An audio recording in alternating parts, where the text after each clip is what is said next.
지난 주일에는 사도 바울의 은혜에 대한 감사 함께 생각하며 은혜를 나눴습니다. 사도 바울은 하나님의 은혜에 대해서 너무너무 감사한다고 말씀을 드렸죠. 적어도 신약 서신의 300회 이상 은혜에 대해서 말씀하고 있습니다. 그 자신이 철저한 그 하나님의 은혜에 대한 경험 때문이죠. 특별히 지난 시간에 우리가 어떤 부분에 하나님의 은혜를 나눴습니까? 사도 바울이 자신의 삶을 간증 삼아 하나님의 은혜를 말하는 것을 우리가 들어봤습니다. 교회를 박해하는 죄인 괴수 같은 자신을 예수님께서 만나주셔서 구원해 주신 그 구원의 은혜에 너무 감사하고 있죠.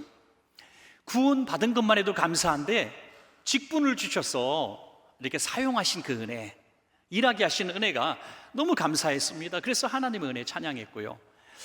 그리고 그 힘들고 어려운 그 사명을 감당할 수 있었던 원동력이 어디서 나왔습니까? 부활의 소망, 하나님 나라에 대한 소망에서 나왔다고 말씀을 드렸습니다. 여러분, 깜짝 놀랄 것은 사도 바울이 받았던 그 세 가지 하나님의 은혜를 오늘 저와 여러분이 똑같이 받은 줄로 믿습니다. 여러분, 저와 여러분도 언제 주님을 찾아와 다녔습니까? 주님이 우리를 만나 주셨기 때문에 우리가 주님을 만날 수가 있었고, 주님이 성도에 또 여러 직분을 주셨기 때문에 오늘 우리가 그 직분을 잘 감당하고 있습니다. 우리 모두가 어느 순간에 하나님이 부르셔도 하나님 나라에 대한 소망을 가지고 있기 때문에 죽음이 두렵지 않습니다. 동일한 은혜를 받았죠. 그런데 사도 바울은 그 은혜를 감사하면서 한평생 뒤를 돌아보지 않았다는 게 놀라운 일이죠. 쟁기를 들고 앞으로 달려갔습니다. 마라톤 선수처럼 달려갔습니다. 달려갈 길 표대를 향해서 달려간다라고 고백하고 있습니다. 그런데 많은 그리스도인들은 똑같은 은혜를 받았다고 고백하면서 너무나 많이 쓰러지고 넘어지고 뒤돌아 쓰게 된다는 것이죠. 우리 예수님의 제자들도 보십시오. 사도 바울보다 더 많은 은혜를 받았지 않습니까? 먼저 부르심을 받았고 3년 동안이나 주님과 함께하는 복도 받았습니다. 기적도 경험하고 많은 복도 받았습니다. 그럼에도 불구하고 예수님이 십자가 지실 때 다 도망가고 말았습니다. 이것이 사도 바울과 보통 사람들의 큰 차이점이었다라고 생각이 듭니다. 그렇다면 사도 바울은 어떻게 받은 은혜를 지킬 수 있었을까 하는 것이죠. 여러분, 그런 얘기가 있죠. 믿음을 선물로 받은 것도 중요하지만 믿음을 지키는 게 더 중요하다라는 얘기가 있습니다. 우리가 하나님의 은혜를 받았지만 은혜를 은혜로 알고 잘 간직하며 살아갈 때에 그리스도인다운 삶을 살 수가 있는데 지키는 삶이 너무나 중요하다는 것이죠. 사도 바울은 그 비결을 오늘 저와 여러분에게 본문을 통해서 가르쳐주고 있습니다. 먼저 우리 로마서 6장 14절에서 15절 한번 읽어보겠습니다. 죄가 너희를 주장하지 못하리니 이는 너희가 법 아래 있지 아니하고 은혜 아래에 있음이라. 그런즉 어찌하리요? 우리가 법 아래 있지 아니하고 은혜 아래에 있으니 죄를 지으리요? 그럴 수 없느니라. 사도 바울은 우리가 법 아래 있지 않다라고 말합니다. 이 법은 율법을 물론 말씀하고 있습니다. 그 당시에 예수님의 은혜를 깨닫지 못했던 많은 사람들이 예수님 오셨음에도 불구하고 여전히 이 율법 아래 살아가고 있었다는 것이죠. 율법은 뭡니까? 죄를 깨닫기는 하지만은 율법을 다 지킬 수 있는 인간은 없기 때문에 심판을 말할 수밖에 없는 것이죠. 율법 아래 살아가는 사람은 다 심판을 받고 구원받을 수 없습니다. 그런데 예수님께서 십자가를 지심으로 말미암아 우리를 은혜 아래 있게 하셨다는 것이죠. 은혜 아래.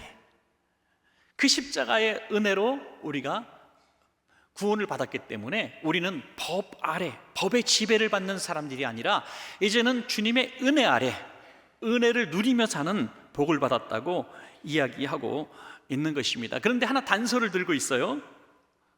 그것은 뭡니까? 우리가 은혜 아래 있다고 죄를 지으리요? 그럴 수는 없다는 거죠. 우리 이 시대에 살아가는 저와 여러분은 믿음이 너무 좋아요. 어떤 믿음이 좋으냐면 어떤 죄를 져도 회개하면 용서받는다는 믿음이 너무 좋아요. 그래서 죄 짓는 것에 대한 두려움이 그렇게 크지 않은 것 같습니다. 회개하면 되지 뭐. 회개하면 되지. 그래서 누가 제일 성경의 인물 중에 부럽냐 그랬더니 평생 마음대로 죄 짓고 살다가 예수님 십자가의 옆에 바로 섰다가 저도 예수님 믿습니다 해서 구원받은 한 강도가 너무 부럽대. 가성비 뛰어난 구원을 얻었습니다, 여러분. 그래서 한평생 정말 마음대로 막 살다가 정말 사형수가 되고 감옥에 가고 죽을 지경이 돼서 주님 회개합니다 하고 나도 하나님의 자녀가 되었습니다. 이것도 뭐 복 중에는 큰 복이 되겠죠. 그러나 더 큰 복이 뭡니까? 한 번 받은 하나님의 은혜를 평생 잊지 않고 이렇게 평생 하나님의 은혜 아래 살아가는 이 성도님의 삶이 비교할 수 없을 정도로 복된 성도인 줄로 믿습니다, 여러분. 그래서 얼마나 감사한지요. 큰 시험과 환난과 유혹이 없어도 주일이면 이렇게 나와서 예배 드릴 줄 알고, 우리 자녀들과 함께 하나님의 말씀을 읽을 줄 알고 천국의 소망 가지고 살아간다는 거 얼마나 감사한 일인지 알 수가 없습니다. 그것이 바로 은혜 아래 사는 삶이라고 하는 것입니다. 자, 그래서 오늘 이 은혜 아래 사는 그 비결, 바울이 말씀하는 비결 세 가지를 살펴볼 텐데요. 첫 번째는 십자가로 거듭나라. 십자가로 거듭나라 하는 것입니다. 요한복음 3장에 보면 관원 중에 한 사람인 니고데모라는 사람이 예수님을 찾아옵니다. 관원도 굉장히 높은 의원급 되는 관원이었습니다. 이분은 영적인 부분에 굉장히 관심이 많았습니다. 그리고 예수님이 누구신지 알고 있었습니다. 당신은 하나님께서 보내신 사람입니다, 선생님입니다 라고 인정하고 다가왔습니다. 그러니까 예수님이 좀 더 높은 수준의 가르침을 주시고 싶었습니다. 그래서 영생에 대한 말씀을 하시죠.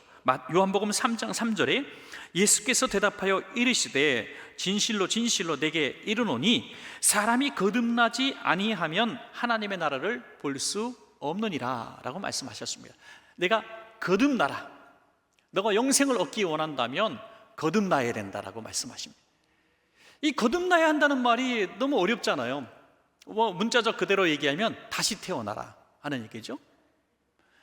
이 말씀을 이해할 수 없었던 니고데모는 예수님께 또 묻습니다. 그게 무슨 말입니까? 사람이 한번 태어나서 살다가 죽으면 끝인데 내가 지금 살아가고 있는 어른이 되었는데 다시 엄마 뱃속으로 들어갔다가 다시 내가 태어나라는 말씀입니까?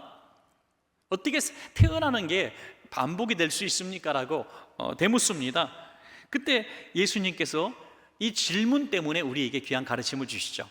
거듭난다고 하는 것은 육체적으로 다시 어머니 뱃속에 들어갔다 나오는 것이 아니라 물과 성령으로 거듭나는 것이다 라고 말씀하고 있습니다. 우리는 세례를 받아서 물 세례를 받죠. 그리고 성령 세례도 마찬가지입니다. 성령께서 뜨겁게 우리 마음속에 임재해 주셔서 주님의 살아계심을 우리 가운데 깨닫게 하시고 말씀하시는 이런 교제, 이런 것들을 포함하고 있습니다. 물 세례도 마찬가지죠. 우리가 약식으로 물 세례를 받습니다만은 물속에 들어갔다가 나오는 것이 사실 세례죠. 우리 장로교는 약식 세례를 이렇게 머리에 몇 방울을 축이지만 지금도 침례교라든지 어떤 교단에서는 수영장 같은 데서 물속에 들어갑니다. 근데 잘못 넣었다가 막 물을 마시기도 하고 막 고생을 하기도 하죠. 우스개 일도 일어납니다. 그런데 물속에 들어갔다 나왔다는 의미가 뭡니까? 나의 이전의 육신은 물속에서 다 죽었습니다라는 뜻이죠. 그리고 다시 올라올 때 나는 예수님과 함께 부활했습니다, 그런 뜻입니다. 이 세례라고 하는 이 이야기의 정말 본질은 연합의 의미를 가지고 있습니다. 연합. 우리가 물 세례 받고 성령 세례 받고 하는 그 본질은 연합. 누구와 연합입니까? 예수님과 연합한다는 거죠. 예수님과 하나가 된다는 겁니다. 어떻게 하나 되는가? 그냥 우리가 의식으로 세례를 받고 성령 세례 받았다고 하나가 되었는가? 그 의미가 무엇인가? 라는 질문에 사도 바울은 아주 정확하게 말씀하고 있습니다. 로마서 6장 3절에서 5절인데요 한번 잘 생각하면서 한번 들어보시기 바랍니다. 무릇 그리스도 예수와 합하여, 연합했다는 뜻이죠. 합하여 세례를 받은 우리는 그의 죽으심과 또 합하여 나오죠. 합하여 세례를 받은 줄을 알지 못하느냐? 그러므로 우리가 그의 죽으심과 합하여 세례를 받음으로 그와 함께 장사되었나니 이는 아버지의 영광으로 말미암아 그리스도를 죽은 자 가운데서 살리심과 같이 우리로 또한 새 생명 가운데서 행하게 하려 함이라. 만일 우리가 그의 죽으심과 같은 모양으로 연합한 자가 되었으면 또한 그의 부활과 같은 모양으로 연합한 자도 되리라. 아멘. 우리 성도님들 충분히 이 말씀의 의미를 이해하셨을 거라고 생각을 합니다. 쉽게 조금 더 제가 간추려 드린다면, 예수님이 십자가를 한번 이렇게 생각해 보시기 바랍니다. 예수님 십자가에서 달려 돌아가셨습니다. 우리는 그것을 이 삼자의 마음으로 바라봐서는 안 된다는 거죠. 예수님 십자가에 달려 돌아가시는 그 모습이 십자가를 바라보면서 예수님이 달리신 십자가가 아니라 예수님과 내가 함께 달린 십자가가 되어야 된다는 말씀입니다. 왜? 나는 예수님과 연합한 자가 되었기 때문이죠. 아니, 어떻게 보면 예수님은 달리시지 않아도 되는 분입니다. 우리가 십자가에 달려 죽어야 했습니다. 왜? 우리는 법 아래 살았기 때문에, 법 아래 사는 사람이기 때문에, 우리는 죄의 싹슨 사망이기 때문에 십자가에서 죽어야 했습니다. 그러나 예수님께서, 죄 없으신 예수님께서 우리와 하나가 되셔서 우리의 몸 대신 예수님이 십자가에서 죽으셨다는 것입니다. 그래서 예수님의 죽으심이 내 죽음이 된 줄로 믿습니다, 여러분. 그냥 단순하게 예수님이 나 대신 육신이 죽으신 것이 아니라 죄와 함께 죽으셨다는 겁니다. 그러므로 날마다 우리는 십자가에서 거듭나야 하는 것입니다. 하나님, 오늘도 죄를 졌습니다. 또 내일도 죄를 집니다. 내 죄가 예수님과 연합하여 내가 십자가에서 다 사라진 줄로 믿습니다 하는 것이죠. 그리고 두 번째는 뭡니까? 예수님과 연합한 자가 되었으면 예수님의 부활에도 연합하라는 것입니다. 예수님은 십자가를 지시고 돌아가신 것으로 끝난 것이 아니라 부활하셨습니다. 부활의 소망을 우리에게 주셨습니다. 예수님이 사신 것은 우리가 부활한 것입니다, 여러분. 우리도 예수님처럼 부활할 것을 믿고 살아가는 것입니다. 그것이 바로 날마다 십자가에서 거듭나는 우리의 삶이다. 너무나 귀한 십자가고 우리가 날마다 지어야 될 십자가가 아닌가 생각을 합니다. 그런데 많은 사람이 이 귀한 진리를 깨닫지 못하고 예수님의 십자가, 불쌍히 여겨야 되는 십자가, 그냥 눈물 흘리는 십자가로 생각하고 산다는 거죠. 바리새인과 한 세리의 기도는 여기에 아주 좋은 교훈을 줍니다. 바리새인도 기도하고 세리도 기도했습니다. 그런데 바리새인은 저는 의인입니다, 난 죄진 적이 없습니다, 이렇게 기도했고요. 세리는 하늘을 우러러 보지도 못하고 가슴을 치면서 나는 죄인입니다라고 기도했어요. 그런데 누구의 기도를 들으셨는가? 바로 이 세리 죄인의 기도를 들으셨다는 것입니다. 여러분, 그래서 우리가 정말 큰 죄는 우리가 진 죄가 아니라 예수님의 십자가를 무시하는, 이게 죄라는 거죠. 예수님이 필요가 없다고 얘기하는 죄가 더 큰 죄라는 것입니다. 그래서 성 어거스틴은 이런 얘기를 했어요. 우리가 알아야 될 지식 중에 최선의 지식은 내가 죄인이라는 사실을 아는 것이다 라고 했습니다. 내가 예수님의 십자가가 필요한 사람이다라고 깨닫는 이 지식이 가장 최선의 지식이다 라고 말했습니다. 우리가 한 번 구원받아서 죄의 아래서 살던 우리가 하나님의 은혜 아래에 살게 되었습니다. 그러면 또 죄를 짓지 않습니까? 또 죄를 짓는다는 거예요. 또 죄를 지면 또 죄 아래 삽니까? 그건 아니라는 거예요. 우리가 은혜 아래 사는 그 복을 계속 우리가 누리길 원한다면 은혜 아래 사는 자답게 회개하라는 것이고, 회개가 뭡니까? 날마다 내가 십자가에서 죽는 모습을 보이라는 것이죠. 하나님, 내가 또 죄를 졌습니다. 또 저 법 아래 사는 사람처럼 또 죄를 졌습니다. 하나님, 용서해 주십시오. 그리고 나를 고쳐나가라는 것이죠. 사도 바울은 이 싸움을 죽을 때까지 한 거예요. 죽을 때까지 은혜 아래 살기 위해서 몸부림치는 삶을 살았습니다. 그래서 나는 날마다 죽노라 그랬어요. 날마다 죽노라.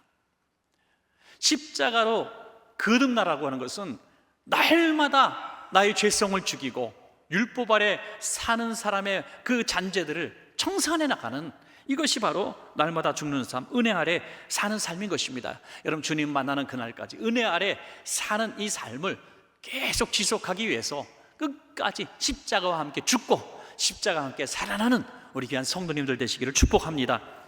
자, 두 번째로는 다시는 죄에게 종노릇하지 마라. 이 다시는이라는 말이 중요하죠. 무슨 말입니까? 이전에는 우리가 죄의 종이었다는 거예요. 그런데 지금은 주님의 종입니다. 의의 종입니다. 그런데 은혜의 종인데 자꾸 죄의 종의 습관을 우리가 자꾸 되찾기를 원한다는 거예요. 로마서 6장 6절에 우리가 알거니와 우리의 옛사람이 예수와 함께 십자가에 못 박힌 것은 우리 옛사람이 죽었죠. 죄의 몸이 죽어 다시는 우리가 죄에게 종노릇하지 아니하려 함이니 라고 했습니다. 다시는 죄의 종노릇하지 않기 원한다. 우리 분명히 옛사람, 주님을 모르던 우리의 옛사람은 분명히 죄의 종이었습니다. 죄의 노예였습니다. 우리 육체의 본능대로 하고 싶은 대로 죄짓고도 죄인지 모르고 살았습니다. 그런데 그 죄의 모습이 십자가에서 사라진 거예요. 주님과 함께 못 박혀 죽었습니다. 그러면 우리는 이제 죄의 종에서 해방된 겁니다, 여러분. 자유를 누리게 된 거예요. 우리가 예배 끝나고 돌아가시기 전에 오 자유, 오 자유라고 찬양하는 이 자유의 핵심이 뭡니까? 주님의 십자가로 인하여 내가 죄의 노예에서 해방되었다는 것입니다. 죄가 더 이상 나를 노예 삼지 못하게 된다는 겁니다. 가지각색 중독과 내가 해결할 수 없는 그런 끔찍한 죄의 습관들이 우리를 얽어매고 있습니까? 질병이라든지 악한 영이라든지 어떤 세력이라든지 어떤 중독성 있는 우리의 습관이라든지 말이죠. 우리는 못합니다. 그러나 십자가에서 주님, 내가 주님과 함께 죽기를 원합니다 할 때 그 죄악의 모든 것들을 짊어졌던 육신이 내가 죽고 예수와 함께 부활되어지면 다시는 죄의 종로로 타지 않는 거룩한 새 사람이 되는 줄로 믿습니다, 여러분. 그래서 우리 변화되지 못할 사람이 없는 거예요. 우리는 다시 태어나는 거예요. 사람이 왜 스스로 목숨을 끊고 절망하고 낙심하고 포기합니까? 이번 생은 글렀어 하는 거. 이제 희망이 없어. 이미 다 망가졌어. 나는 새로 살 수 없어. 그래서 이번 생은 틀렸지만 다음 생에는 착하게 태어나라, 뭐 그딴 소리는 하는 거예요, 여러분. 아닙니다. 우리는 주님과 함께 못 박아 죽고 부활할 수 있습니다. 그래서 새로운 피조물로 전혀 새로운 삶을 오늘부터 시작할 수가 있다는 것입니다. 얼마나 감사한 일인지요. 그런데 성경에 보니까 우리가 그러면 죄의 종으로 다시 들어가는 이런 모습들, 야, 이건 인간도 아니야 라고 말하지만 사실 우리가 그렇게 간다는 거예요. 누가 뭐라고 한 것이 아닌데 자꾸 죄의 종이 되는 것을 즐겨합니다. 왜냐하면 그것이 즐겁거든요. 나한테 유익을 주는 것 같거든요. 그게 행복할 것 같거든요. 그래서 스스로 죄의 종의 자리로 다시 복귀한다는 겁니다. 로마서 6장 16절에 그 말씀을 하고 있는데요, 정말 두려운 말씀이죠. 너희 자신을 종으로 내주어 누구에게 순종하든지, 마귀에게 순종하든지 주님에게 순종하든지 말이죠, 그 순종함을 받는 자의 종이 되는 줄을 너희가 알지 못하느냐? 혹은 죄의 종으로 사망에 이르고 혹은 순종의 종으로 의에 이르느니라 하는 거죠. 우리가 마귀와 주님이 계신데 내가 스스로 간다는 거예요. 스스로. 여호수아가 갈팡질팡하는 백성들에게 이렇게 선포합니다. 너희가 섬기고 싶은 신을 찾아가. 그러면 나와 내 집은 여호와만 섬기겠노라 하는 것이죠. 결단하라 이거예요. 더 이상 죄의 종으로 다시 돌아가서 옛날처럼 믿기 전처럼 살 거냐, 아니면 예수 믿고 그 은혜에 감격해서 이제 주님 만날 때까지 예수 믿는 자답게 주님의 종으로 살 거냐, 결단하라, 그것입니다. 그래서 우리는 주님 만나는 그날까지 이 인생을 살면서 새 사람의 옷을 입었지만 끊임없이 새 생활과 옛 생활에 새 몸과 옛 몸의 싸움을, 전쟁을 한다는 거예요. 이게 얼마나 치열한지 사도 바울같이 위대한 사람도 이 전쟁을 주님 만날 때까지 했다고 고백합니다. 로마서 7장 2절에 23절에 내 지체 속에서 한 다른 법이 내 마음의 법과 싸워 내 지체 속에 있는 죄의 법으로 나를 사로잡는 것을 보는도다. 이 마음에 두 법이 있다는 거예요. 그래서 이 법이 계속 싸우는 거예요. 이 법, 하나님의 법과 이 율법, 죄의 법을 둘이서 계속 싸운다는 거예요. 그래서 결국 승리하는 쪽이 결국 구원을 받게 되는 그 모습을 우리에게 가르쳐주고 있습니다. 여러분, 구원받은 성도임에도 이 싸움이 너무 힘든 거죠. 너무 힘든 겁니다. 예수 믿기 전에는 그게 죄인지도 모르고 지었던 많은 죄들이 있거든요. 근데 예수 믿고 나니까 그게 죄로 보여지는 거예요. 세상 법에는 죄가 아니에요. 그런데 하나님의 법으로 보니까 죄가 되는 거예요, 이게. 그래서 우리 성도들은 참 어떻게 보면 세상 사람이 볼 때 불쌍한 사람들이에요. 세상 사람들은 사람들이 안 보면은 안 걸리면 죄가 아니다 이렇게 얘기할 수 있는데, 우리는 원래 아무도 없는데 죄를 지면서도 아이고 하나님이 보시겠지 하면서 두려워 벌벌벌 떨면서 죄와 갈등을 하는 거죠. 불쌍해 보일 수도 있어요. 그래서 어떤 분은 하도 이런 양심의 갈등이 오니까 전에는 쑥쑥 받았던 것도 못 받고 막 당연히 했던 그런 일도 못 하니까 에이 괜히 예수 믿었다, 괜히 예수 믿었다 그러대요. 괜히 예수 믿었다. 예수 믿고 나니까 갈등만 생겨서 죽겠다는 거예요. 여러분, 그래서 다시 옛 생활이 그리워지는 거죠. 야, 옛날에 내가 주님 모르고 막 살 때 진짜 돈도 많이 벌고 막 그냥 진짜 큰소리 떵떵 치고 살았는데 이게 뭐냐고 그래. 그렇지만 우리가 그렇다고 해서 다시 옛 생활, 죄의 종으로 돌아갈 수는 없지 않느냐, 그런 뜻입니다. 그렇다고 다시 우리가 죄의 종이 될 수 없느냐? 왜? 결과가 정해져 있기 때문에. 죄의 종으로 살면, 육신의 종으로 살면 잠시는 행복하고 마음대로 사는 것 같아도 그 끝은 사망이고, 은혜 아래, 주님 아래 살아가면 다소 불편해 보이고 하나님도 신경 쓰고 사람도 신경 쓰고 주일날 이렇게 좋은 날씨에 와서 예배도 드리고 뭐 김도 사가라 그러고 막 별얘기 다 하고 말이죠. 이런 거 다 감수하면서 신앙생활 하는 게 그 결과는 영생이니라 하는 거죠. 뭘 선택하시겠느냐 이거예요. 우린 끝을 아는데 그 돼지우리 같은 옛생활로 돌아갈 수가 없다는 겁니다. 수많은 사람들이 교회를 떠납니다. 얼마 전에 뭐 1200만 그리스도인 얘기하다가 또 얼마 전에는 1000만이라고 얘기하다가 금년 통계 보니까 830만이래. 830만 뚝뚝뚝 떨어지고 있어요. 그것도 출석하고 있는 교회는 500만이라 그래요. 500만. 그러면 불과 한 20년 전에 절반도 안 되는 거예요. 여러분, 참 이런 시대를 만납니다. 누구를 탓할 게 아닙니다. 저는 여기서 오늘 이 말씀을 전해야 되는 굉장히 중요한 동기가 여기 있는 겁니다. 가난한 교인이 되고 뭐 교회를 떠나게 되고 시험 들어서 목사의 부조리를 보고 떠나고 성도끼리 싸우고 떠나고 막 떠나서 돌아다니는 가난한 교인, 장착하지 못하고 있는 그런 교인들이 많다고, 교회가 회개된다고, 성도들이 회개된다고 그렇게 많이 얘기합니다. 그러나 저는 우리 교회가 아무리 천사들만 가득 차고 아무리 흠이 없는 교회가 되어져도 교인들은 이탈하는 사람들이 생길 수밖에 없습니다. 왜? 누가 가라 그래서 가는 게 아니라 오늘 본문에 보니까 스스로 죄의 종이 된다고 말씀하고 있어요. 자기 발로. 제가 어떤 글을 읽다가 너무 마음에 와닿는 글이 있었습니다. 이번에는 신경외과 의사 선생님인데 이런 짧은 글을 썼어요. 사람들이 교회를 떠나는 것은 택배 회사 배달원이 불친절하다고 그가 가져온 선물마저 거절하는 것과 마찬가지다. 쏙쏙 들어오죠? 택배 회사 직원이 택배 물건을 딱 갖고 왔어요. 근데 나를 사랑하는 사람이 선물로 보낸 선물을 탁 들고 있어요.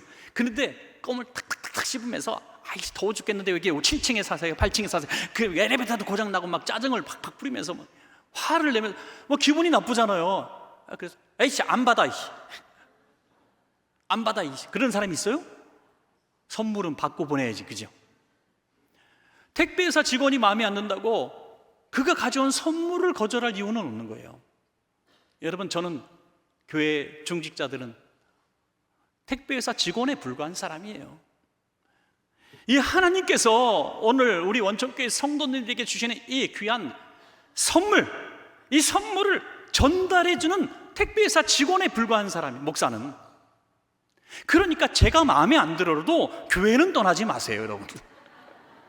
좋은 말 할 때. 할렐루야. 사람은 완전하지 않아요. 변해요. 한때는 좋았다가도 나빠질 수 있고요, 나빴다가도 좋아질 수 있고요. 성도들끼리 막 별일을 하고 싸우고 주님을 떠나둘다. 그리고 누가 물어보면 나 이 교회가 하니까 뭐 이런 사람 때문에 교회를 떠났다고 막 정당화시키는데 그게 꼭 그 꼴 아닙니까? 사람이 싫다고 왜 하나님을 떠납니까? 너무나 불행한 거예요. 그것도 스스로 말이죠. 총칼로 위협한 것도 아니고. 여러분, 그래서 은혜 아래 평생 살 수 있는 비결은 다시는 죄에게 종로로 타지 않는 것입니다. 죄의 종으로 기어 들어가지 말고 우리는 늘 하나님의 은혜 아래에서 하나님의 자녀로 당당하게 살아야 합니다. 여러분, 조금 힘들어도 견디십시다. 끝까지 하나님의 자녀로, 의의 종으로 사시기를 축복합니다. 마지막 세 번째는 우리의 지체들을 의의 병기로 드리는 것입니다. 여러분, 구원받은 것으로 끝난 것이 아니라 그냥 주님 만날 때까지 호흡이 붙어있는 것으로 끝난 것이 아니라 사명을 감당하며 살아야 한다는 것이죠. 일을 하면서 살아야 하는 것인데 그 무엇을 가지고? 우리의 지체. 저는 이 성경을 읽으면서 참 감동받게 돼요. 야, 너희 몸을 하나님께 드려, 이 말씀만 가지고도 충분하리라고 생각을 했는데 오늘 본문을 보니까 그 정도가 아니라는 거예요. 지체, 눈, 코, 입, 손, 발, 마음, 머리, 지식, 가진 모든 것, 할 수 있는 모든 부분을 통해서 하나님께 영광 돌리라는 거예요. 왜 이 말씀을 하셨을까요? 이 현대 그리스도인들을 너무 잘 아시기 때문에. 이를테면 우리 찬양대는 안 그래요. 우리 찬양대는 너무 은혜롭게 산도 경건하시지만 이를 찬양으로 영광 돌리는 일을 한다고 합시다. 입술로 오늘 하나님께 영광 돌렸죠? 하나님께 지체로 영광 돌렸습니다. 주신 달란트로, 목소리로. 그런데 마음은 아니야. 그러면은 하나님이 받으셨을까요? 아니잖아요. 이 마음은 전혀 관심이 없어요. 어떤 이제 다른 종교 기관에서도 뭐 음악회 같은 거에 산사 음악회도 하고 그래요. 그러면 거기 가서 우리 그리스도인이 뭐 가곡을 부를 수도 있어요. 그런데 그 노래 한 곡 부르면서 내 불심이 들어왔다 그러진 않잖아요. 그죠? 교회에서 연주를 하고 교회에서 찬양을 하는 찬양대원, 뭐 우리 악기를 연주하는 사람이라 할지라도 불신자의 입장에서, 타종교인의 입장에서도 연주를 할 수 있어요. 그죠? 그렇지만 그것이 하나님께 영광이 되지 못하잖아요. 그래서 하나님이 그렇게 말씀하시는 거예요. 네 손과 발과 입과 모든 것을 통해서 하나님께 영광 돌려라는 거죠. 전인격적으로 그거를 받으신다는 거예요. 그것이 하나님의 은혜 아래 살아가는 비결이 되는 거예요. 로마서 6장 13절입니다. 또한 너희 지체를 불의의 무기로 죄에게 내주지 말고 오직 너희 자신을 죽은 자 가운데서 다시 살아난 자같이 하나님께 드리며 너희 지체를 머리, 눈, 입, 손, 발, 코 모든 것으로 하나님께 드리라 라는 것이죠. 자, 이쯤 되면 이거 뭐 죄의 노예에서 주님의 은혜의 노예가 된 것이 주인만 바뀌었지 똑같이 부려먹는구나 라고 생각할 수도 있죠. 여러분, 주님 안에서 신앙생활하면 바빠요. 자, 우리 장로님들 또 우리 정도 되면요 진짜 바빠요. 우리 장로님들 대단하신 분들이에요. 어떻게 보면 저보다 더 바쁠 때가 있어요. 어떻게 보면 교회 일 한다고 어떻게 살아가시는지 모르겠어요. 제가 조금 보태드리고 싶을 때가 참 많아요. 사례비를 나눠주고 싶을 때가. 너무 열심히 일하신단 말이죠. 그런데 모든 교회에서 무슨 보상을 합니까? 뭘 생활을 책임져 줍니까? 이거 뭐 주님의 노예로 내가 사는 게 아닌가? 아이고 힘들다, 손해 많다, 이 생각할 수도 있는 거 아니겠어요? 그런데 여러분, 하나 예를 들어 볼게요. 노예시장입니다. 노예시장에 노예가 있는데 너무 불쌍해 보이는 거예요. 어린 소녀가 팔리는 게 너무 불쌍해요. 그래서 어떤 신실하신 분이 자기 재산을 거기다 들여서 이 노예를 삽니다. 사서 너는 오늘부터 자유인이야, 자유증서를 줬습니다. 자유인이 됐어요. 아무 거저 없, 하나님의 은혜로 자유인이 되었어. 그런데 계속 주인을 따라가는 거예요. 야, 너 자유인이니까 집에 가, 너 마음대로 놀아, 어디든지 살아, 어디든지 가도 돼. 아닙니다. 저는 자유인이 분명하지만 이제는 제 스스로 주인님을 위해서 제가 섬기겠습니다. 주인님을 섬기겠습니다. 바울은 그 얘기를 하고 있는 거예요. 우리는 우리의 힘으로 벗어날 수 없었던 죄의 종이었습니다. 율법 아래 놓인 사람들이었습니다. 그렇게 내 의지와 상관없이 평생 죄 짓다가 괴로워하다가 멸망받을 수밖에 없었습니다. 그런데 예수님께서 십자가를 대신 지심으로 우리를 구원하셔서 자유를 주셨다고 하는 거예요. 자유를 주셨는데 이제는 너 마음대로 살아라가 아니라, 너 마음대로 죄짓고 살아라가 아니라 이제는 내 안에서 내 법을 지키며 살아라는 거죠. 그래서 바울은 그것을 굉장히 유익한 표현을, 정확한 표현을 하나 한 것이 뭐냐면 스스로 종된 자유자, 스스로 종이 된 자유자, 이런 표현을 씁니다. 우리는 분명히 죄에서 자유로운 사람이 되었지만, 누가 뭐라고 한 것이 아니지만 주님 만날 때까지 주님의 노예처럼, 주님의 종처럼 주님을 위해서 내 모든 인생을 드리는 그런 복된 삶을 스스로 살게 되었다. 그것이 바로 은혜 아래 사는 삶이라는 말씀입니다. 여러분, 어떤 분은 그렇게 얘기하시더라고요. 예수 믿는 날부터 나는 덤으로 사는 인생이다. 예수 믿는 날부터 덤으로 사는 인생이다. 진짜 인생을 산다는 거예요. 이번에도 농어촌 목사님들 오셨을 때 너무 좋았어요. 우리 장로님 기도회도 말씀하셨지만 금요일 날 특별히 나오셔서 한 말씀씩 나누고, 우리가 농어촌 선교 갔을 때 우리가 하는 그 똑같은 방식으로 선물도 드리고 용돈도 드리고, 또 우리가 기도도 해드리고 찬양도 불러드리고 맨 마지막에 허그해드리는 이런 순서가 있었습니다. 우리 심야기도 평소보다 조금 더 많이 오셨어요. 그래서 우리 목사님 사모님 쭉 줄서기 하고 여러분들 나오셔서 목사님 사모님 한번 허그해 드리시고 악수해 주시면서 사랑합니다, 축복합니다, 수고 많으셨어요 한마디씩 해드리라고 얘기했는데, 사실 내심 걱정이 됐어요. 왜냐하면 이렇게 사람이 이렇게 한번 허그한다는 게 쉬운 게 아니잖아요. 또 이렇게 갑자기 모르는 사람 와서 내가 막 나와서 악수한다는 게 쉬운 게 아니잖아요. 내심 걱정을 했는데 웬걸 우리 성도님들이 다 나오시는 거예요. 다 나오셨어요.